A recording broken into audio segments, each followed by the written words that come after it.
Spoštovane gledalke, cenjeni gledalci, lepo pozdravljeni, to so dogodki dneva. Podobe demokracije predstavljajo raznolikost in specifičnost evropskih družb.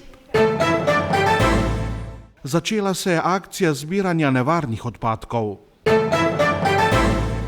V celjskem gledališču pripravljeni na zadnjo premiero letošnje sezone.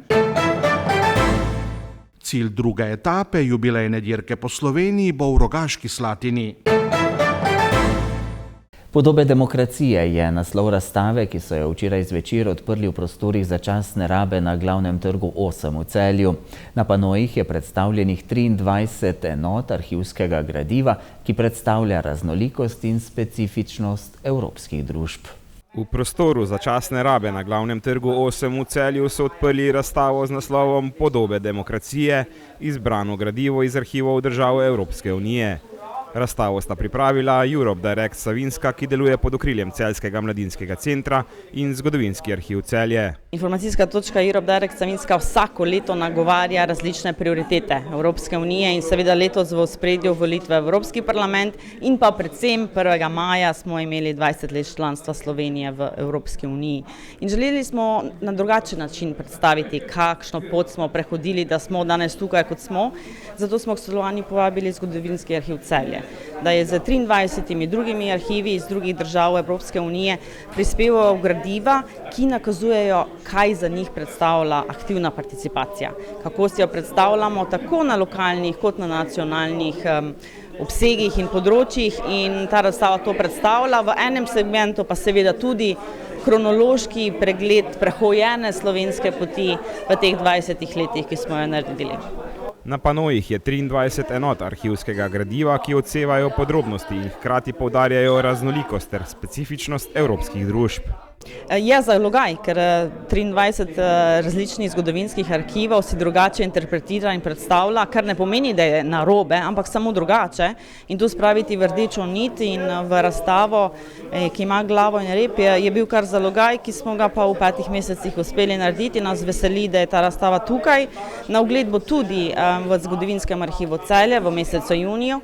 Potem bo pa ta razstava tudi potovala po 6 drugih informacijskih točkah Europe Direct po celi Sloveniji. In upamo, da bo dosegla namen, da bomo spodbudili čim več volilcev, da se udeležujejo prihajajočih evropskih volitev, kajti vsak glas res šteje.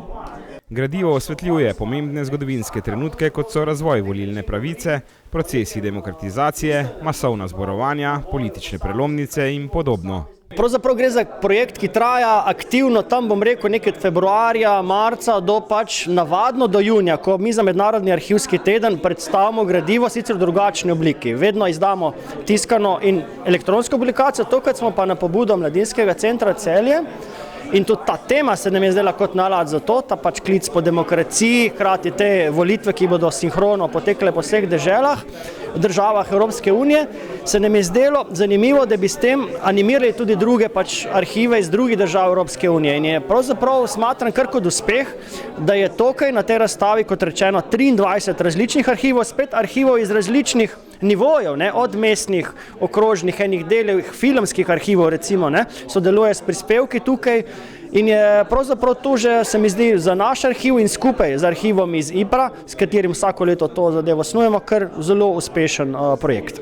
Celjski zgodovinski arhiv na razstavi sodeluje s fotografijo celjskega fotografa Edija Anšpilerja. Z njim pravzaprav smo sodelovali, sodelujemo pravzaprav že dolgo, kar več desetletij, in tudi sam se pravzaprav kot profesionalni fotograf afirmiral, predvsem kot časopisni, in imamo tukaj eno njegovo fotografijo iz volitev 8. aprila 1990, ki pa je zanimiva, na nek način spet bolj simbolno, saj meni, ki sem to zbral, ne zato, ker gre za jasno in prelomen dogodek volitev, takrat prvič demokratičnih volitev, ki so pa se odzvile v bivši jugoslovanski državi. Nad tem volilni skrinjica pa je portret Josipa Broza Tita, ki na nek način kaže, da vsi prelomni dogodki na nek način so tudi del enih dolgotrajnejših procesov tranzicij. V kulturnem programu so sodelovali učenci glasbene šole Celje. Uvodoma je nastopil kitarist Martin Lipovšek, kasneje pa smo lahko prisluhnili še spremljavi Rože Žentili na harfi in Dominike Frantar na rogu. Včeraj se je začela letošnja akcija zbiranja nevarnih odpadkov na terenu. Javno podjetje Simbio jo sicer organizira 2-krat letno, tokrat pa bodo odpadke pobirali na kar 90 lokacijah po regiji. Akcija zbiranja nevarnih odpadkov s premično zbiralnico se je začela v občini Šentjur. V naslednjih tednih pa bodo Simbijevi zaposleni obiskali še občine Štore, Dobje, Celje, Vojnik, Dobrna, Polzela, Prebold, Vransko, Braslovče, Tabor in akcijo zaključili v občini Žalec. Malo je sprememb, malo smo razširili letos akcijo, ko so bile zdaj 2-krat bolj okrnjene, malo je bilo posledično manj odpadkov, pa še vpliv preteklega obdobja s korone, tako da imamo letos polno akcijo, traja 30 dni. Bilo bi zelo priporočljivo, da stranke dobro pogledajo seznam, ki so ga dobile po pošti zraven položnice. Premični zabojnik bo tako stal na 90 lokacijah po regiji, zato bo možnosti za oddajo nevarnih odpadkov letos več kot pretekla leta. Nevarni odpadki jih srečujemo v gospodinjstvih vsakodnevno, to so razna čistila, kozmetika, jedilna olja, motorna olja, akumulatorske baterije, baterijski vložki, svetilke, električna in elektronska oprema, razna, kot sem prej omenil, čistila, so tu zraven kisline, so alkalije, potem barve in tako naprej. Pomembno je, poudarjajo v Simbiju, da nevarne odpadke ne odvržemo skupaj z ostalimi odpadki, saj bodo le ločeno zbrani, pravilno obdelani oziroma uničeni in tako ne bodo onesnaževali okolja. Največ je v bistvu teh barv, lepil, čistil, tudi nekaj kislin se najde kot čistila, mogoče motorno olje pa in dilno olje. Tukaj, ko sem že glih omenil, jedilno olje v mestni občini Celje so postavljali oziroma se še postavljajo ojo zbiralnice oziroma za odpadno jedilno olje, tako da pa delijo se tudi te posodice v gospodinjstvo za zbiranje. Tako da lahko vsakodnevno stranke odlagajo jedilno olje tudi v te zbiralnice.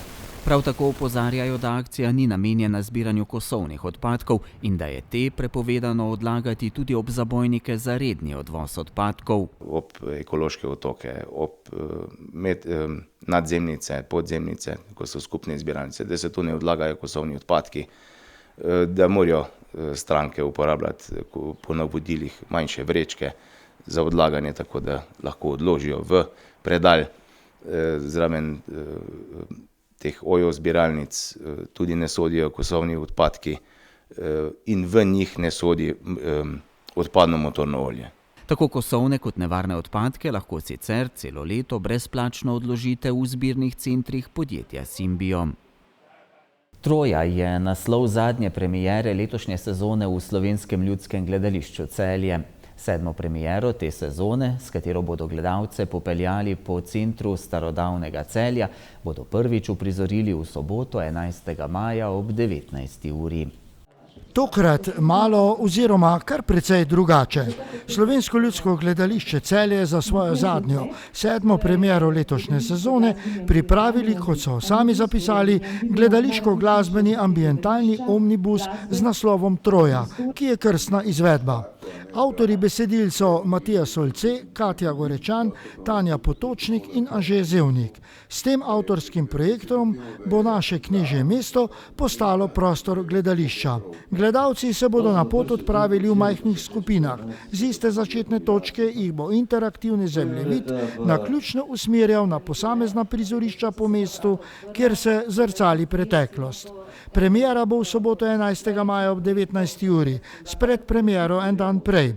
Verjamemo, da bo zanimivo in tudi doživeto. In zakaj odločitev za takšno ambientalno izvedbo po mestu? Mislim, da je mogoče izhodišče ena dobra izkušnja gledališča iz preteklosti, ko je imel Veroniko Deseniško nagrado. Se mi zdi, da je taka želja v neki predstavi, ki bi šla med ljudi, že dalj časa prisotna, tako v gledališču kot v samem mestu. Potem pa tudi sama želja, da se gledališče nekako bolj poveže z mestom, z ljudmi, Moja teza je, da je še zmeraj več ljudi, ki bi rado šlo v gledališče, ostaja izven gledališča, izven dvorane, ne pride na predstave gledališke in da si želimo prav te ljudi pripeljati v gledališče. Režiser predstave in tudi avtor glasbe je Matija Solce, režiser, lutkar, igralec, skladatelj in glasbenik, ki je doktoriral iz glasbenih vidikov predmetnega gledališča na oddelku za alternativno in lutkovno gledališče Akademije DAMU v Pragi, kjer tudi občasno predava.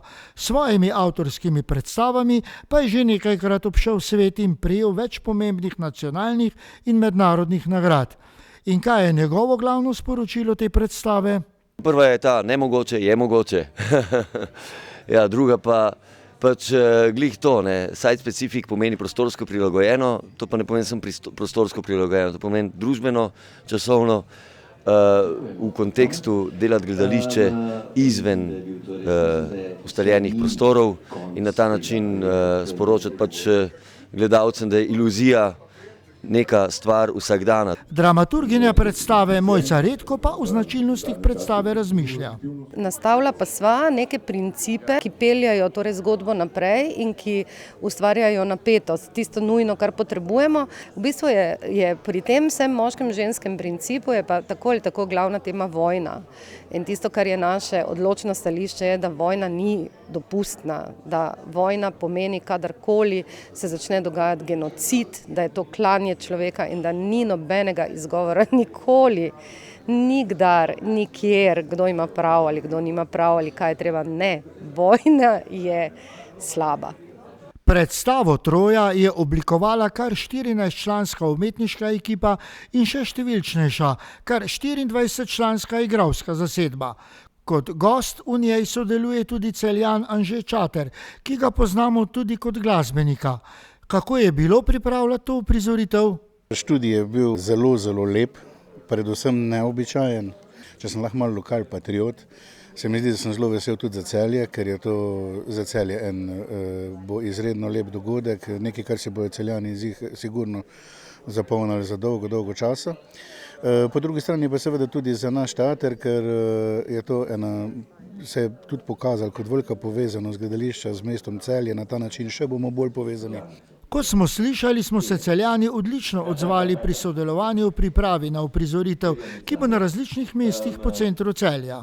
Celje kot Celje, moram reči, da sem zelo presenečen, pozitivno presenečen, kako so se tle ljudje odzvali, na kakšen način so odprli svoje galerije, svoje pisarne, svoje kioske in predvsem na kakšen način so komunicirali in kako so bili zavzeti, da to zadevo res hočejo in da so jo vzeli za svojo, v bistvu se mi zdi nekako. Celjska poklicna gledališka hiša namerava ta gledališki spektakel obdržati na repertoarju tudi v prihodnji sezoni. Zaenkrat bomo predstavo igrali zdaj do konca junija, mislim, da je nekih 10 terminov in potem poskušamo septembra. Pričakujemo, da bomo pač tudi v naslednjih sezonah ponujali v času, ko bo to možno. Po sobotni premieri bodo prve ponovitve Troje 22. in 23. maja ob 19. ter 29. maja ob 17. uri.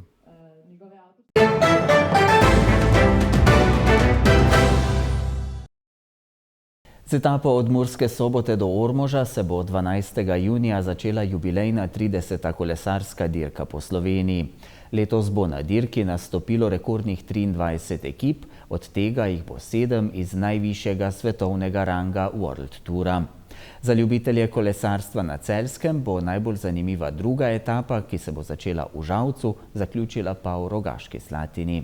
Aktualni direktor dirke po Sloveniji, Bogdan Fink, je bil v obdobju njenih začetkov še aktiven tekmovalec. Takrat si ni znal predstavljati, da bi dirka lahko zdržala polna 30-letja in z leti postala zanimiva tudi za moštva najvišjega svetovnega ranga. Jaz mislim, da si nihče ni predstavljal, da bo iz tiste dirke Slovenije, imamo od leta 1991, leta 1993 so pa že naši takratni klubi ali pa predvsem kolesarsko društvo Krka iz Novega Mesta pod vodstvom Jožeta Majsa začelo s kolesarsko dirko in seveda si nihče ne predstavljal, da bo po 30 izvedbi dirka imela take svetovne razsežnosti, ker prej smo bili bolj orientirani na prostore bivše Jugoslavije. In smo bili veseli, če so kakšni tujci nastopali tudi pri nas. No, zdaj pa to popolnoma drugače, dirka je v razredu Pro Series in imamo največjo kolesarsko karavano do zdaj in kolesarska dirka po Sloveniji tako postala res globalni dogodek. Rogaška Slatina je partner pri dirki že celo desetletje. Letos bo gostitelj cilja druge etape 13. junija. Čist nekaj drugega je po izkušnjah sodeč imeti v mestu štart kot pa tudi cilj. Mi bomo šestič imeli cilj in to je v vsebinskem, organizacijskem in predvsem promocijskem smislu čist neka druga zgodba. Mi se bomo tudi letos potrudili, da bi bili kredibilen soorganizator, ne le na samem cilju, ampak tudi ob progi. Predvsem pa si veliko obetamo tudi od promocijskih aktivnosti, ki jih bo celoten projekt izvedel, tako preko Eurošporta, nacionalne televizije. Predvsem pa si skozi ta projekt želimo pritegniti čim več občank in občanov ob samo dirko. Ocenjujemo, da je v zadnjih letih to med 1500 in 2000, vključno z 12-kilometrskim krogom skozi mesto Rogaška Slatina ali ob njem in to pomeni celo cirka 15 do 20% vseh prebivalcev naše občine, kar pa je redkost pri kateremkoli drugem športnem dogodku. Druga etapa bo 177 km in pol, druga najdaljša na letošnji dirki in po mnenju poznavalcev z vzponom na Celjsko kočo morda celo najbolj zahtevna med vsemi etapami. Druga etapa bo težja po profilu, govorim po višinskih metrih, po teh papirnatih ocenjevalcih naj bi bila težja in tudi bo. Dodali smo vzpon na Celjsko kočo, tudi spusti tehničen, potem pa Štore in pa Ponikva, pa Spodnji vrh in proti Šmarju pri Jelšah in pa cilj, zaključni krog po Rogaški Slatini, kjer so nekako večinoma tekmovalci taktizirali za skupinski šprint. Letos pa mislim, da bo vseeno malo drugače. Letošnja udeležba bo rekordna, saj bo na dirki nastopilo kar 23 ekip, med njimi tudi vse slovenske ekipe. Na dirki bodo sodelovali številni odlični kolesarji najvišjega svetovnega ranga, med njimi tudi naša Matej Mohorič in Luka Mezgec. Tadej Pogačar bo letos nastop na dirki po Sloveniji spustil. Trenutno je prehod potrdil Matej Mohorič in pa Luka Mezgec iz ekipe Jacka Lula. Za Domna Novaka mislim, da tudi, ampak pogojno odvisno od njegove forme oziroma rezultatov na Giru. Za ostale tuje tekmovalce pa še ne vemo. To potem v času Gira ali pa po Giru nam potem sporočijo, imamo dogovore samo z ekipami. V Rogaški Slatini bodo tudi letošnje sodelovanje na dirki skušali izkoristiti za čim boljše promocijske učinke. Neposredni televizijski signal bo šel namreč v kar 135 držav in bo imel doseg 88 milijonov gledalcev. Sodelovanje bo zahtevno tudi iz logističnega vidika, saj bo pri organizaciji dirke v Rogaški Slatini sodelovalo več kot 100 prostovoljcev. Celotno traso v naši občini bo varovalo več kot 100 prostovoljcev. Sam cilj pa je treba seveda ustrezno tudi infrastrukturno opremiti. Verjamem, da bomo tudi to letos zmogli. Veliko pozornosti pa bomo dali tudi animacijskemu programu skupaj z osnovnimi šolami in šolskim centrom ter še nekaterimi drugimi aktivnostmi, kajti tudi letos se želimo v najboljši luči predstaviti v tekmovanju najgostitelj štarta ali cilja. Sodelovanje pri kolesarski dirki po Sloveniji za občino Rogaška Slatina predstavlja tudi zahteven finančni zalogaj, pri čemer pomemben delež prispevajo tudi pokrovitelji, ki so na predstavitveni novinarski konferenci podpisali sponzorske pogodbe. Od občine kot soorganizatorja se pričakuje 65 tisoč evrov, mi bomo to zagotovili iz 3 virov. Prvi je občinski proračun, drugi vir so sponzorji, zopet smo jih 13 uspeli pritegniti in še tretji vir, na nek način bomo določen del potrebnih sredstev oddelali, kot se temu reče, in verjamem, da bomo s tem upravičili pričakovanja glavnega organizatorja.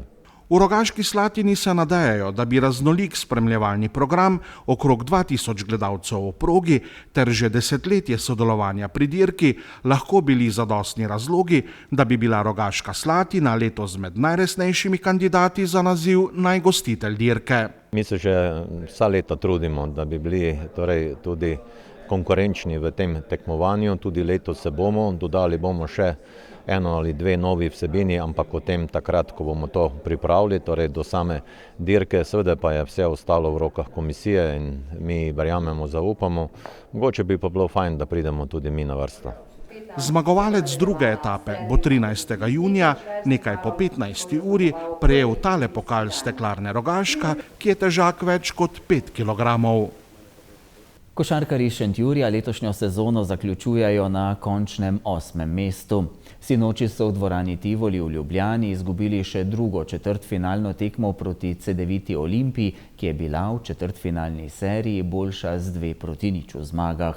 Ljubljančani, ki jih vodi nekdanji košarkar Šentjurja Zoran Martič, so tokrat slavili z rezultatom 93-54. Lahko rečemo, da je mogoče malo replika prve tekme. Union Olimpija je v drugi četrtini pokazala vso svojo moč, se nam je enostavno odlepila in ta rezultat skozi čez celo tekmo kontrolirala. Torej, mi smo se res celo sezono tudi na današnji tekmi ukvarjali s poškodbami. Imeli smo ta prvi del, prvih 9 tekem zelo soliden. Potem drugi del, kjer bi mogli domače tekme dobiti, ki nam žal ni uspelo, in v tretjem delu dobili tiste tekme, ki smo jih mogli, se uvrstili v četrtfinale in s tem izpolnili cilj, ki je bil letos zadan.